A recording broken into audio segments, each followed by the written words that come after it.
দেখো আলু দিয়ে আমি কি জিনিস বানাতে চলেছি, আমার সাথে থাকো আর দেখতে থাকো, ঠিক আছে?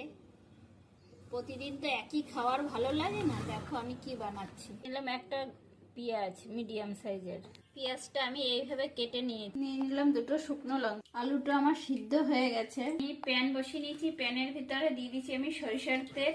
আমি এই লঙ্কা দুটো ভালো করে ভেজে নিচ্ছি একটু লালচে করে। লঙ্কা দুটো আমার ভাজা হয়ে গেছে, পেঁয়াজটা একটু ভেজে নিচ্ছি।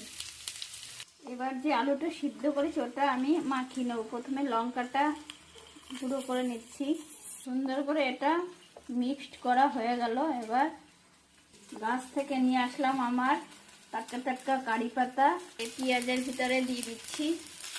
কারি পাতাতে সেন্টটা বাড়িয়ে দিবে। এটা দিয়ে ভেজে নিচ্ছি একটু ভালো করে। সুগন্ধ, কি সুন্দর সেন্ট। পেঁয়াজটা আমার ভাজা ভাজা হয়ে এসেছে। আলু যে সিদ্ধ করে রেখেছিলাম এটা এর ভিতরে দিয়ে দিচ্ছি। আলু মাখাটা আমার হয়ে গেছে, এবার রেডি হয়ে গেছে। দেখো আলু মাখাটা আমার রেডি হয়ে গেছে, কত সুন্দর লাগছে। দেখো এখানে আমি নিয়েছি কর্নফ্লাওয়ার আর বেসন আর 1 চিমটি চালের গুঁড়ো দিয়েছি। দিয়ে দিচ্ছি পরিমাণ মতো লবণ, দিচ্ছি হলুদ পাউডার, এর ভিতরে দিয়ে দিলাম একটা কাঁচা লঙ্কা কেটে। এই দেখো ব্রেড নিয়ে নিলাম। প্রথমে এটাকে ফেটিয়ে নিচ্ছি ভালো। ব্রেডটা একটু তার উপরে ছেঁকে নিচ্ছি এদিক ওদিক করে। ব্রেডগুলো আমি এইভাবে ছেঁকে নিলাম। এর 2 কোণা একটু একটু আমি কেটে নিলাম। এবার আলুটা এর উপরে দিয়ে দেবো। দেখো এটার উপর নিয়ে নিলাম। এবার ঠিক সুন্দর করে এই দেখো আমি আধাটায় দিয়ে দিয়েছি। দেওয়ার পরে এইভাবে আমি দেখো চারদিকটায় চেপে নিয়েছি।